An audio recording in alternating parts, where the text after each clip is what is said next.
मैंने उस दिन आपको बताया था कि अगर हम अलग अलग मटेरियल का टेम्परेचर बढ़ाएंगे तो उनमें क्या क्या इफेक्ट होगा रेजिस्टेंस पर, वो मैंने उस दिन आपको बताया था, ग्राफ से बताया था, याद है? बताओ, अगर हम कंडक्टर का टेम्परेचर बढ़ाते हैं तो रेजिस्टेंस का क्या होता है, बढ़ता है या घटता है? कंडक्टेंस, कंडक्टर का, चालक का यानी वायर का, अगर हम टेम्परेचर बढ़ाएंगे तो रेजिस्टेंस बढ़ेगा या घटेगा? बढ़ेगा। सेमीकंडक्टर का टेम्परेचर बढ़ाएंगे तो रेजिस्टेंस घटेगा। इंसुलेटर का बढ़ाएंगे तो भी घटेगा। बाकी सब में रेजिस्टेंस घटता है। केवल कंडक्टर यानी जो वायर जो होते हैं उनका टेम्परेचर बढ़ाने से रेजिस्टेंस क्या होता है, बढ़ता है। और उसका रीजन भी बताया गया था कि क्यों बढ़ता है और उनमें क्यों घटता है। बताएगा कोई बच्चा रीजन उसका? वायर का टेम्परेचर बढ़ाने से रेजिस्टेंस क्यों बढ़ता है? हम्म, उसमें कोलिजन ज्यादा होता है, क्यों ज्यादा होता है? ठीक है। हाँ, हाँ बिल्कुल सही बता रहे हैं, है ना? ऐसे ही बताया था मैंने भी। मैंने कहा था जो कंडक्टर होते हैं, कंडक्टर के अंदर कौन होते हैं बताओ? इलेक्ट्रॉन भी होते हैं और वो एटम भी होते हैं जिनसे इलेक्ट्रॉन निकलता है ना? तो जब आप किसी कंडक्टर को हीट करोगे, इसको गर्म करोगे, तो जो एटम है और जो इलेक्ट्रॉन है उनके बीच में क्या होगा बताओ? कोलिजन होगा ना? क्या होगा? कोलिजन। अब जब हीट करेंगे ना, टेम्परेचर बढ़ाएंगे, तो ये वाइब्रेट करने लगेंगे, इलेक्ट्रॉन तो और तेजी से मूव करने लगेगा क्योंकि उसे एनर्जी मिल गई। और ये जो एटम है, पॉजिटिव एटम, ये भी क्या करने लगेगा? वाइब्रेट करने लगेगा। अब बताओ, इलेक्ट्रॉन भी मूव करेगा और ये भी एटम भी वाइब्रेट करेगा, तो टक्करें क्या होंगी इसके अंदर फिर? ज्यादा होंगी, कोलिजन क्या होंगे? ज्यादा। तो टेम्परेचर बढ़ाने से इसका तो रेजिस्टेंस क्या हो जाएगा? बढ़ जाएगा। ऐसे करके हमने समझाया था, नहीं समझा था आपको? फिर ग्राफ भी बनवाया था इसका, ऐसे करके ग्राफ बनवाया था। हमने कहा था देखो ये रेजिस्टेंस ऐसे करके क्या हो जाएगा?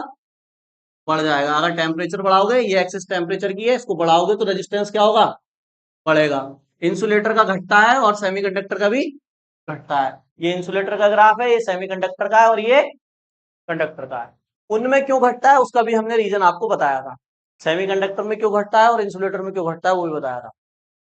इसी टॉपिक को आज फिर दोबारा पढ़ेंगे और मैथमेटिकली समझेंगे कि टेम्परेचर बढ़ाने पर रेजिस्टेंस क्यों बढ़ता है। ये तो हमने ऐसे थ्योरेटिकली समझ लिया कि वाइब्रेशन हो जाएगा, इलेक्ट्रॉन में एनर्जी आ जाएगी तो वो तेजी से मूव करने लगेंगे, एटम वाइब्रेट करने लगेंगे, कोलिजन ज्यादा होगा, रेजिस्टेंस बढ़ जाएगा। ऐसा समझे ना?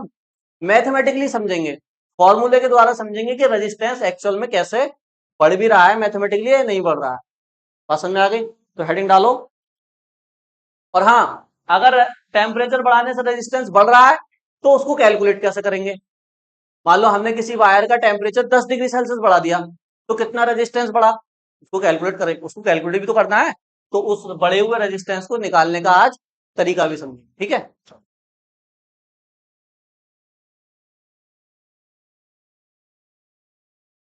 रेजिस्टिविटी ऑफ मेटल्स, धातुओं की प्रतिरोधकता। मेटल्स ही तो कंडक्टर होते हैं। क्यों भाई, मैं मेटल लिखूं या कंडक्टर लिखूं या वायर लिखूं, एक ही बात है। मेटल ही इलेक्ट्रिसिटी कंडक्ट करते हैं। देखो, मैंने आपको रेजिस्टेंस का एक फॉर्मूला बताया था जो ओम्स लॉ में आया था लास्ट में निकल के, बड़ा सा एक फॉर्मूला था रेजिस्टेंस का, जिसको मैंने कहा था ये मेटल पैरामीटर की फॉर्म में है। मेटल पैरामीटर की फॉर्म में वो क्या था बताओ जरा? Small M into L divided by N E square A into tau. यही था क्या? यही था ना? ओम्स लॉ प्रूफ कराया था ना, तो रेजिस्टेंस का ये एक फॉर्मूला आया था। इसमें जो लेंथ है वो वायर की लेंथ है, मास जो है वो इलेक्ट्रॉन का मास है, एन जो है वो number of electron per unit volume में है, ई इलेक्ट्रॉन का चार्ज है, ए वायर का क्रॉस सेक्शन एरिया है, और टो क्या है? Relaxation time. ये क्या होता है?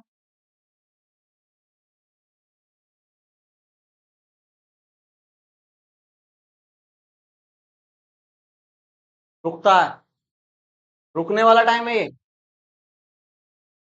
मतलब टकराने के बाद रुक जाता है इलेक्ट्रॉन। फिर कौन सा टाइम है? रुकता कहाँ है वो तो। मतलब टकराएगा और रुक जाएगा थोड़ी देर, अच्छा अब रुक जाता हूँ थोड़ी देर, अभी थोड़ी देर बाद टकराऊंगा, टाइम नहीं हुआ है, ऐसा थोड़ी ना होता है। टकराने के बाद रुकता क्यों है? रुकेगा क्यों इलेक्ट्रॉन? रिलैक्सेशन टाइम क्या होता है?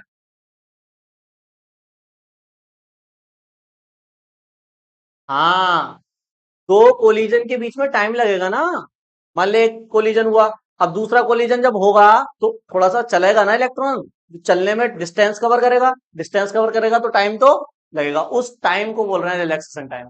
यानी दो कंसेक्यूटिव कोलिजन के बीच लगने वाला समय क्या कहलाता है? रिलैक्सेशन। दो टक्करों के बीच का समय, ऐसे याद रखो, दो टक्करों के बीच का समय, रुकता नहीं है। अब यहां पर ये देखो, यहां से मैं क्या कह सकता हूं कि आर जो है वो इनवर्सली प्रोपोर्शनल है 1/टो के, क्योंकि टो क्या है? नीचे है। यानी जो टाइम लगता, बहुत बहुत डीप में जा रहे हैं, बहुत ध्यान समझना। अगर आपको पीछे का पूरा समझ में आता है, रिलैक्सेशन टाइम वगैरह, ओम का नियम वगैरह सब, तब ये बातें समझ में आएंगी, बहुत आगे आ गए हैं अब हम, ठीक है। तो मैं तो उसी लेवल से समझाऊंगा क्योंकि मैंने तो पढ़ा दिया है, तो मुझे तो यही लग रहा है कि तुम भी पढ़ चुके हो, तो मेरा मैं तो उसी लेवल से समझा रहा हूँ, ठीक है। हाँ, नीचे वी और आएगा। वी कौन सा वाला? वोल्टेज वाला? नहीं, वी क्यों आएगा? वी अपॉन आई तो इधर आ गया था ना, तभी तो इधर वाले को रेजिस्टेंस कहा था। सही है। तो आर, आर इनवर्सली प्रोपोर्शनल 1/टो। क्या मतलब है इसका? इसका इसका मतलब समझ रहे हो? अगर रिलैक्सेशन टाइम घटेगा, ये वैल्यू घटेगी, तो रेजिस्टेंस बढ़ेगा। रिलैक्सेशन टाइम घटेगा, रिलैक्सेशन टाइम घटने का मतलब समझ रहे हो? कोलिजन जल्दी जल्दी हो रहे हैं, देर में हो रहे हैं? जल्दी जल्दी हो रहे हैं। और जितने ज्यादा कोलिजन उतना ज्यादा रेजिस्टेंस। तो अगर रिलैक्सेशन टाइम घट गया, इलेक्ट्रॉन रिलैक्स नहीं कर पा रहा, तो कोलिजन इसका मतलब क्या है? जल्दी जल्दी हो रहे हैं, और जितने ज्यादा कोलिजन होंगे रेजिस्टेंस उतना ज्यादा बढ़ जाएगा, तो बिल्कुल सही बात है ना। और मैं कहूँ अगर टॉ बढ़ेगा, टॉ बढ़ रहा है, तो आर क्या होगा? और टॉ बढ़ने का क्या मतलब है? एक कोलिजन हो गया, दूसरा बहुत देर बाद हो रहा है ना। तो मतलब इलेक्ट्रॉन ज्यादा रिलैक्स कर पा रहा है, ज्यादा रिलैक्स कर पा रहा है मतलब चल पा रहा है। रिलैक्स का मतलब रुकना नहीं है, रिलैक्स का मतलब है चलना। बिना कोलिजन के चलने को रिलैक्स बोल रहे हैं। बात समझ में आ गई? तो अब जितनी देर वो चल पाएगा, मतलब इलेक्ट्रॉन का चलना मतलब क्या? करंट। और करंट मतलब रेजिस्टेंस क्या हो गया? कम हो गया। करंट फ्लो हो रहा है तो रेजिस्टेंस कम हो रहा है। यहाँ तक बात समझ में आती है? अब हम देखते हैं टेम्परेचर बढ़ने से क्या होगा। तो देखो, हमने आपको क्या बताया, टेम्परेचर बढ़ने से कोलिजन ज्यादा होने लगेंगे, है ना। तो चेक करो, ये टाइम है ना रिलैक्सेशन टाइम। तो मान लो ये वायर है, ठीक है, यहां पर इलेक्ट्रॉन है, यहां पर एटम है, यहां पर एटम है, यहाँ इलेक्ट्रॉन ऐसे करके हैं। तो मान लो ये वाला इलेक्ट्रॉन जो है वो इससे टकराएगा, फिर इससे टकराएगा, ऐसे करके ये चल रहा है, ये टक्कर टक्कर इसमें टकरा टकरा के चल रहा है कोलिजन करके, ठीक है। तो हम कह रहे हैं यहां से यहां तक का जो टाइम लगेगा इसको, दूसरी, एक कोलिजन हो गया, दूसरे कोलिजन में जो टाइम लगेगा उसको क्या बोलते हैं? टॉ। यही तो टाइम टॉ है ना। अब यहां से यहां तक डिस्टेंस भी तो है ये कुछ ना कुछ, इसको हम क्या बोलते हैं? डिस्टेंस को लेमडा बोलते हैं। दोनों कोलिजन के बीच का जो पाथ है इसको बोलते हैं माध्य मुक्त पाथ। ऐसे इंग्लिश में लिखो, mean free path. Mean free path, lambda. Lambda मतलब वो जगह, वो मतलब वो डिस्टेंस जिसमें दूसरी कोलिजन अभी होनी है, और दूसरी कोलिजन में जो टाइम लगेगा वो टो है, और जो डिस्टेंस है वो लेमडा है। अब बताओ, यहां से यहां तक जब ये जाएगा तो कुछ स्पीड होगी इसके अंदर, उस स्पीड को हम बोल देते हैं वी। यानी स्पीड हो गई वी, पाथ हो गया लेमडा, मतलब डिस्टेंस हो गई लेमडा, और टाइम हो गया टॉ। तो अगर मैं आपसे पूछूं कि टाइम का क्या फॉर्मूला बनेगा, यहाँ पे मुझे टाइम निकालना है, मतलब टॉ निकालना है, तो टाइम बराबर किसके होता है? टाइम बराबर, अरे speed equal to distance upon time वाले से लगाओ। तो टाइम बराबर डिस्टेंस अपॉन स्पीड। तो डिस्टेंस कितनी है? लेमडा। स्पीड कितनी है? वी। और ये जो वी है ना, इसको आरएमएस में मेजर करते हैं। मतलब स्पीड ही है, अभी तो आप स्पीड ही समझो, इलेक्ट्रॉन की क्या है ये? स्पीड। आरएमएस का मतलब होता है रूट मीन स्क्वायर। अब रूट मीन स्क्वायर क्यों निकालते हैं? कब निकालते हैं, इसका मीनिंग क्या है, ये सब आप अल्टरनेटिंग करंट वाला जब चैप्टर पढ़ोगे ना, वहां बहुत डिटेल में समझाऊंगा।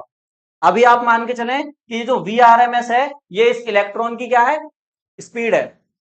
एक्चुअल में रूट मीन स्क्वायर तब निकालते हैं जब सारे टोटल जो एवरेज वैल्यू हो रही होती है ना, वो जीरो हो जाती है। यहां पर ये वाला इलेक्ट्रॉन इधर चलेगा, अगला वाला कहीं और चलेगा, अगला वाला कहीं और चलेगा। पूरे वायर का अगर वेलोसिटी देखोगे तो जीरो है। एवरेज वेलोसिटी कितनी है, जीरो है।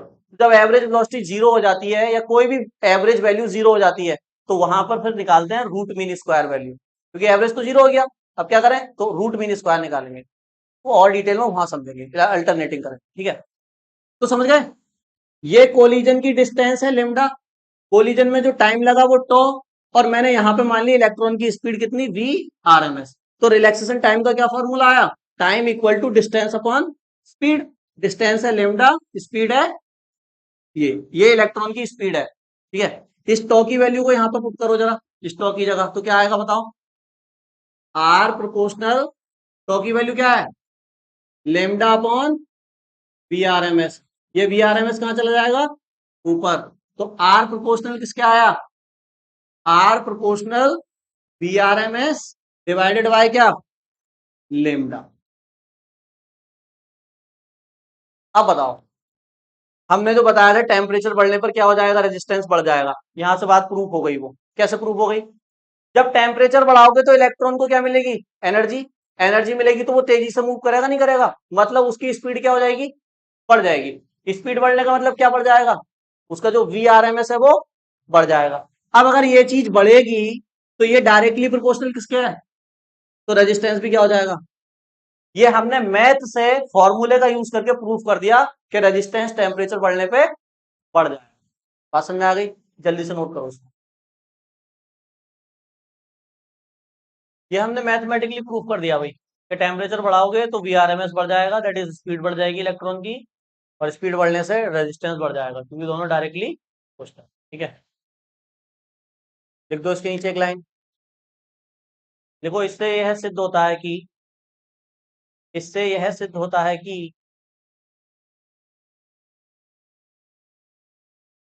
सिद्ध होता है कि धातुओं का ताप बढ़ाने पर धातुओं का ताप बढ़ाने पर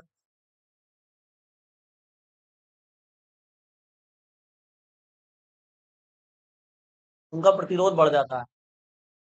धातुओं का ताप बढ़ाने पर उनका प्रतिरोध बढ़ जाता है, ठीक है। अब क्वेश्चन आता है, भैया कितना बढ़ता है रेजिस्टेंस, कितना बढ़ता है, कितने टेम्परेचर में कितना रेजिस्टेंस बढ़ेगा। न्यूमेरिकल भी आ जाते हैं इसके, कि हमने कोई वायर है, उसका टेम्परेचर इतना बढ़ा दिया, डिग्री सेल्सियस में बता दिया, इतना बढ़ा दिया, पहले इतना था अब इतना कर दिया, पहले रेजिस्टेंस इतना था, अब बताओ रेजिस्टेंस कितना हो जाएगा। टेम्परेचर बढ़ाने में बढ़ता है ना। तो आपको अब ऐसे क्वेश्चन करने के लिए क्या पता होना चाहिए, फॉर्मूला पता होना चाहिए कि बढ़ा हुआ जो रेजिस्टेंस है उसको कैलकुलेट कैसे करना है, ठीक है। इतना तो समझ गए कि टेम्परेचर बढ़ाने पर रेजिस्टेंस बढ़ जाता है। अब वो निकालेंगे कैसे, अब उसको समझना ध्यान से, है ना। तो देखो, एक वायर ले लेता हूं यहाँ पे, ठीक है। ये मैंने क्या ले लिया, एक वायर।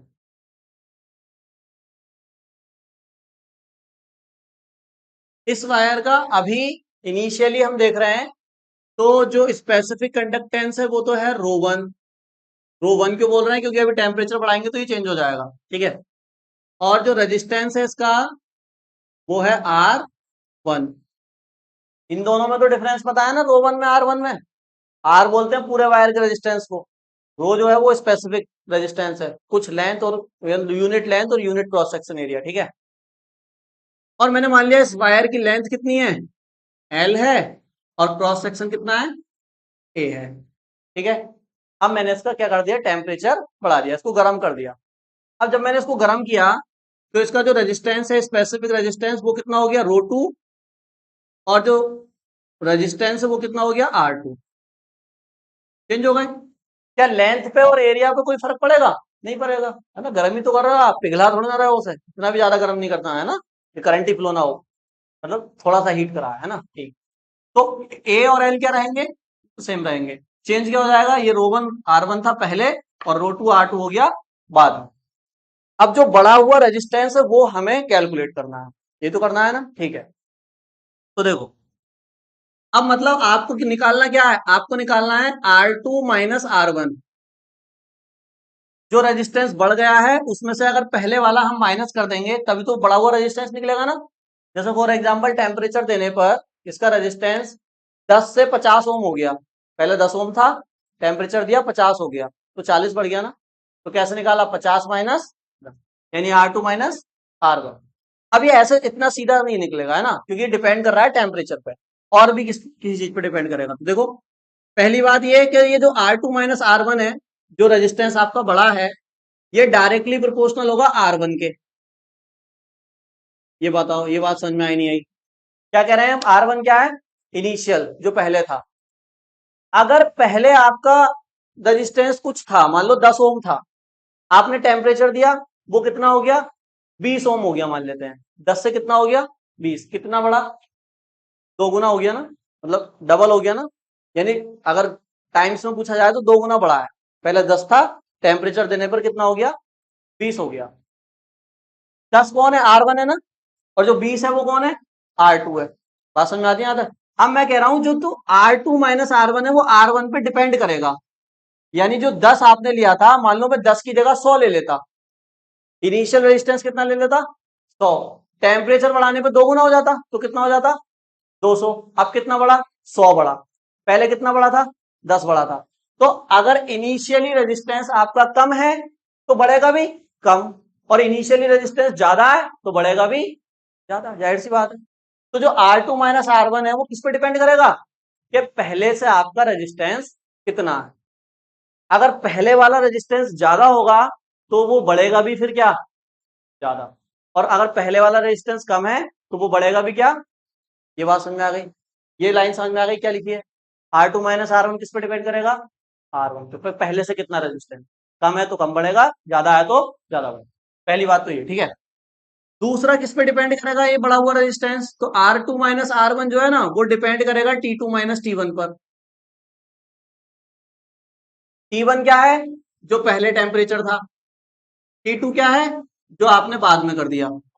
तो T2 माइनस T1 क्या है, टेम्परेचर का डिफरेंस। अगर टेम्परेचर ज्यादा दोगे तो रेजिस्टेंस भी क्या होगा, ज्यादा बढ़ेगा, और टेम्परेचर कम दोगे तो रेजिस्टेंस, तो इस पर तो डिपेंड करेगा ही डायरेक्टली, जाहिर सी बात है। तो जो हमारा रेजिस्टेंस है वो किस पर डिपेंड कर रहा है, एक तो इनिशियल वैल्यू पर और एक टेम्परेचर पर। ये टेम्परेचर को आप कितना बढ़ा रहे हो, ज्यादा बढ़ाओगे तो ज्यादा बढ़ेगा, कम बढ़ाओगे तो कम बढ़ेगा।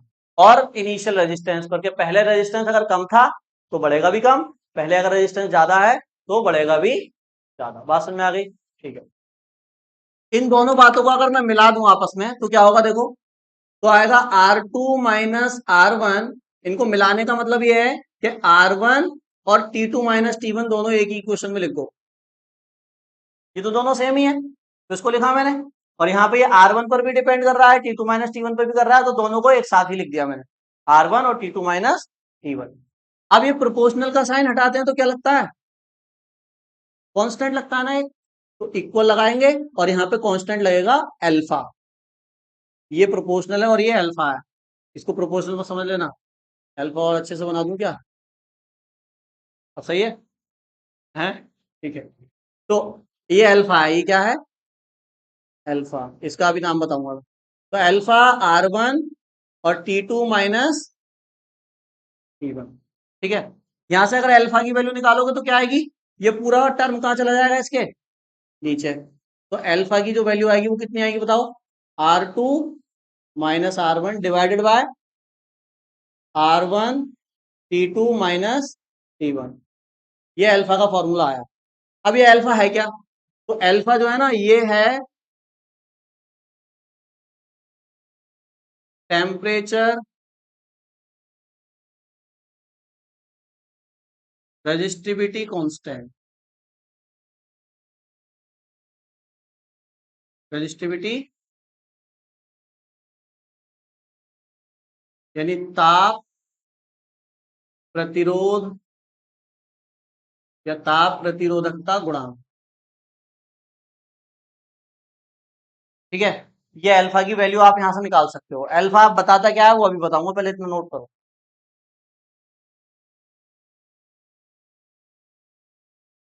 को हम ताप प्रतिरोधक गुणांक भी बोलते हैं।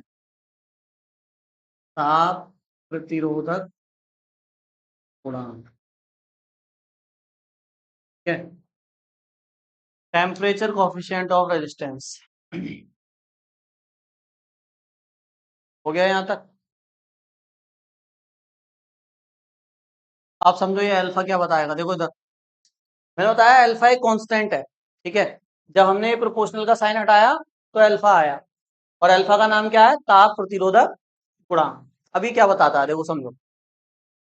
मान लो मेरे पास दो वायर है, एक है एल्युमिनियम का और एक है कॉपर का। बहुत ध्यान से सुनना मैं क्या बोल रहा हूँ, है ना।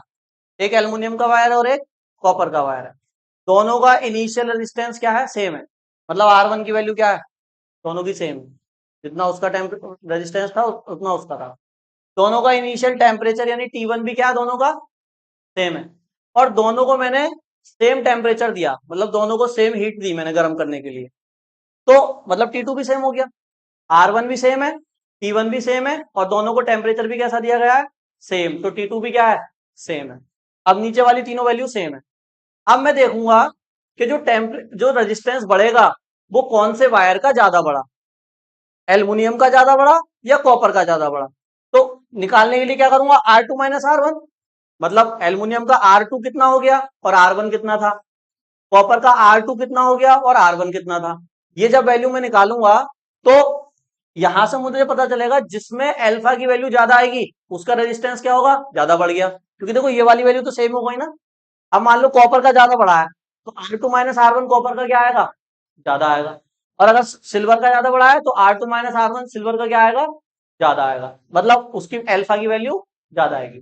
मतलब अल्फा की वैल्यू हमें ये बता रही है कि टेम्परेचर देने पर किसका जो रेजिस्टेंस है वो तेजी से बढ़ता है। बात समझ में आ गई। अल्फा की वैल्यू जिसकी ज्यादा होगी उसको टेम्परेचर देने पर उसका रेजिस्टेंस ज्यादा बढ़ेगा। अल्फा की वैल्यू कम होगी तो टेम्परेचर देने पर रेजिस्टेंस कम बढ़ेगा। बात समझ में आ गई। तो ये बताता है हमें ताप प्रतिरोधक गुणांक यानी अल्फा की वैल्यू। तो हम क्या करते हैं, एक टेबल में अल्फा की सारी वैल्यू नोट कर लेते हैं कि कॉपर का इतना होता है, सिल्वर का इतना होता है, कितने टेम्परेचर पर। वो सारी वैल्यू हम क्या कर लेते हैं, नोट। अब मान लो हमें कोई इंस्ट्रूमेंट बनाना है या डिवाइस बनानी है जिसमें हीट की जरूरत है, मतलब उसे हीट किया जा सकता है बहुत। तो हम वहां ऐसा ही तो वायर यूज करेंगे जो हीट होने पर भी रेजिस्टेंस क्या हो उसका कम से कम बढ़े। वो हीट भी हो जाए तब भी उसका रेजिस्टेंस कम से कम रहे। तो वो फिर हम अल्फा की वैल्यू निकाल के चेक करेंगे कि उसको मतलब अल्फा की वैल्यू उसकी ज्यादा है या अल्फा की वैल्यू कम है। अल्फा की वैल्यू ज्यादा होगी तो टेम्परेचर बढ़ाने पर उसका रेजिस्टेंस बहुत ज्यादा बढ़ेगा। रेजिस्टेंस ज्यादा बढ़ने का मतलब करंट का बहुत ज्यादा लॉस होगा उसके अंदर। बात समझ में आ रही है, यानी एनर्जी वेस्ट हो जाएगी। तो उसको हम नहीं यूज करेंगे। जिसमें अल्फा की वैल्यू कम होगी उसको वहां यूज कर लेंगे। बात समझ में आ गई। तो इसको समझ गए अल्फा क्या है। अब हमारा मकसद ये थोड़ी ना था अल्फा निकालना, हमारा मकसद था जो बढ़ा हुआ रेजिस्टेंस है उसको निकालना। तो देखो ये जो मैंने इक्वेशन लिखी है इसको जरा यहाँ लिखूं दोबारा से। देखो क्या है, यहाँ पर R2 ही तो है बढ़ा हुआ रेजिस्टेंस, और R1 क्या है, जो इनिशियल था। तो यहां से अगर R2 निकालोगे तो ये R1 किधर आ जाएगा, इधर आ जाएगा। तो लेके आओ जरा देखो। तो ये हो जाएगा R2, ये R1 को इधर ला रहे हैं, है ना।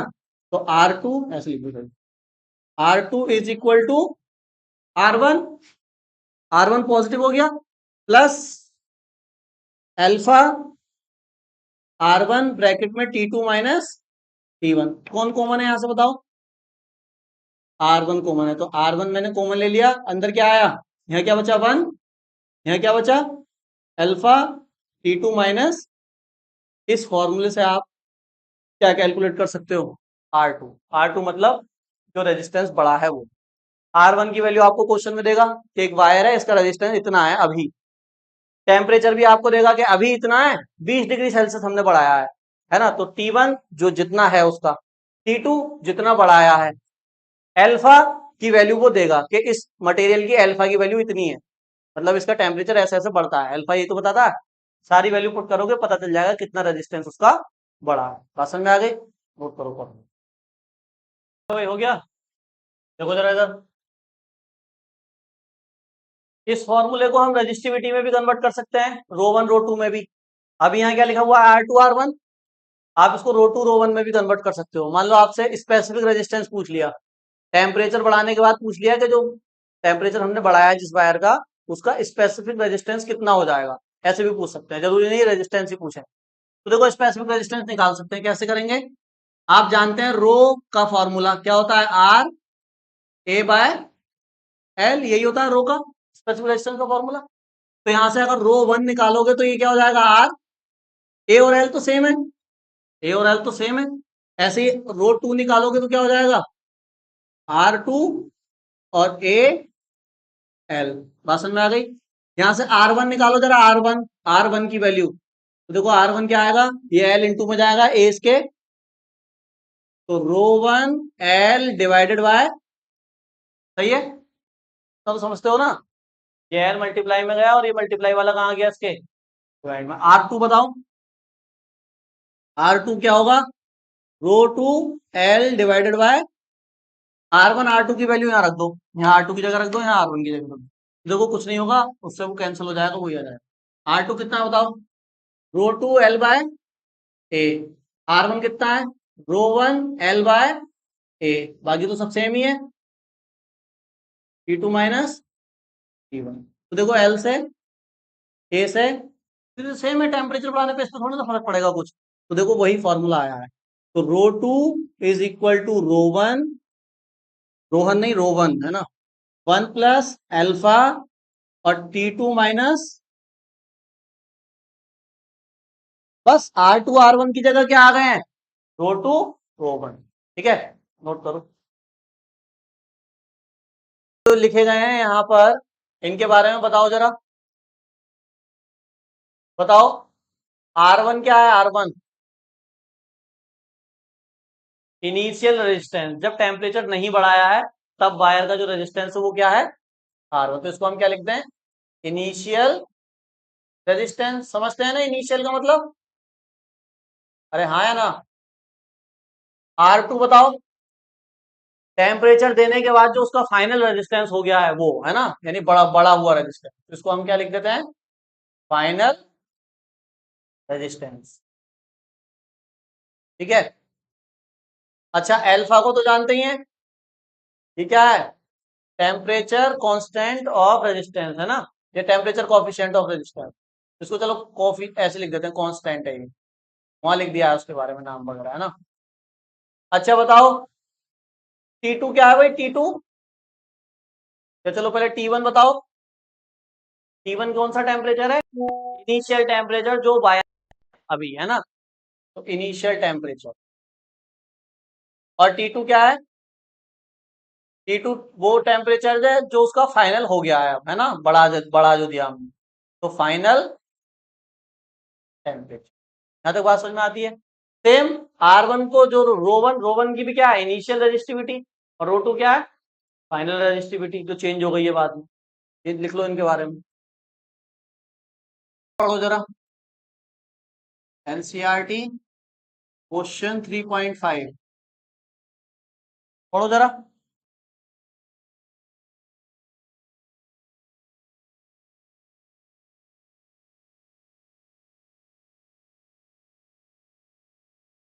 3.5 पढ़ो, तेज आवाज में पढ़ो, सब सुनना जिनके पास बुक नहीं है ना।